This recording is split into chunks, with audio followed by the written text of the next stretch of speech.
If you could ask Governor DeSantis one question, what would it be? Well, I got the chance at his event in North Augusta, South Carolina. Hello, I'm Jonathan Lovegrove. I do freelance YouTube work, and my question to you is primarily about the battle against wokeism. Do you think it's more important to have good public policy, or do you think it's more important to have a cultural, social movement to fight back against this wokeism? I think they reinforce each other. I think it's a great question. So basically, he was asking about wokeism. Is the policy more important, or is kind of the cultural pushback more important? And I think you need to do both. I mean, so for example, you had this thing with Target, with what they were doing. People responded, consumers responded to devastating effect to their stock price. You remember Bud Light, what has happened with Anheuser-Busch? People stood up and said enough. And, you know, sad to say, this also happened with Disney. If you look at their stock from where it was a year and a half ago, people have, I think, revolted against having an agenda shoved down their throats. And so they're voting with their feet and with their pocketbook, and that is making an impact. And I think that that's a good thing. Look, businesses can do, you know, kind of what they want, but I think some of these businesses, they are ignoring their obligation to their shareholders. So, for example, with the Disney kerfluffle we had, they got involved. We had the bill that said no gender ideology in elementary school, and honestly, like 90% of parents agree with that. Disney decided to get in. They tried to tank the bill. And look, from a First Amendment perspective, do they have a right to do it? Was that something that was in the best interest of their shareholders, to stick their beak into that? A family company, historically, now coming on the side of the sexualization of minors?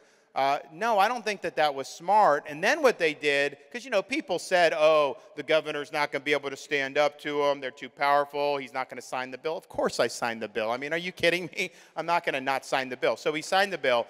And then they put out a statement saying that they were going to devote company resources to getting the law repealed and or getting it overturned in the courts. And, you know, again, from a First Amendment perspective, they have a right to do it. Was that consistent with the fiduciary obligation that they had to their shareholders? Say they're going to take corporate resources and apply it to basically waging war against a core policy of the state of Florida, standing up for the rights of parents? I think it was a massive breach of the fiduciary obligation. Now, we had to make a decision at that point because Disney, since the 60s, they had an arrangement like no others. I didn't give it to them. I wasn't even born when this happened. But they were given their own government in Central Florida. They controlled 40 square miles. It wasn't supposed to evolve this way because they promised to build communities and all this, and so they wouldn't have been able to maintain control. But they never did that. They just kept building theme parks and hotels. And so basically you have this government where they're exempt from laws their competitors have to follow, tax breaks, all this stuff, and no accountability, basically. And it had never come up because they were so powerful in Florida, but then this issue, people started to say, maybe we should revisit it. And then we had to make a decision as a state, okay, through decisions that have been made for many decades, the state is joined at the hip with this one company. Are we comfortable putting them on a pedestal, being joined at the hip, giving them special treatment, when their corporate ethos supports the sexualization of minors? And as a governor and as a dad, I was not comfortable with that, so we did something about it. We ended their self-governing status in the state of Florida. So that goes into the policy to say, look, we have probably one of the best business environments in the world in Florida. We lead the nation in new business formations. We've had more wealth move in to the state of Florida than has ever moved into a similar, over a similar time in any state in American history. I think we had 2020, 2021 combined, I think it was something like $64 billion in adjusted gross income moved into Florida. The second state after us, we were number one in the nation, was Texas, which, you know, they've done well for a long time.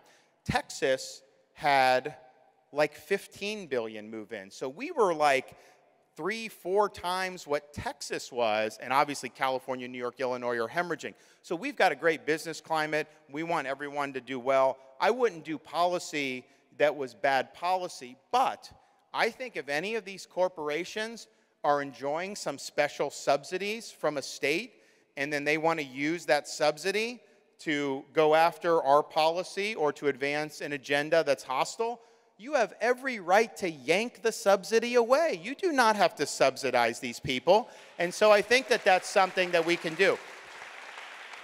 I also think, from a policy perspective, what we did in Florida, we did legislation to kneecap ESG in the state of Florida. And so no ESG in our pension. You have to focus on the best returns, not political considerations. No social credit scores in loans, because what they want to do, you go apply for a home loan, eventually they want to get to a point where there's going to be political considerations going into your credit rating. So we said no on that. And then we said no woke banking discriminating against conservatives. So we put that in law, and we made sure that people were protected against it. And I think it's important because they understand the left. They can't win elections on a lot of their agenda. It's just too unpopular. They want you to pay more for energy. There's a lot of people signing up for that. No, people don't want to do that, and they understand that. So what they figured out is if they can mobilize corporate resources, and they can try to do this through large asset managers, other big companies, they can do through the economy what they could not do through the ballot box. And that raises questions if these companies are exercising public power almost with some of these decisions. Because make no mistake, if every Wall Street bank colludes to say we're not financing anybody that owns a gun store, that is going to impact people's Second Amendment rights, 100%. So they're exercising power that's more public in nature, and the question is that just like an end run around the constitutional system? How do you hold them accountable? So I think we have done things in Florida to kind of reorient our economy back to the traditional role of an economy. And we're trying to depoliticize it, and we're not going to let them operate under a delusion that if they're doing ESG, that somehow they're satisfying their fiduciary obligations. They are not satisfying their fiduciary obligations, and we shouldn't let them do it. So I think there's a role for both, but here's the thing. People are sick of the nonsense. People are ready to fight back, and 2024 is going to be the year when America as a whole finally fights back. Thank you all. God bless you. Thanks so much for coming.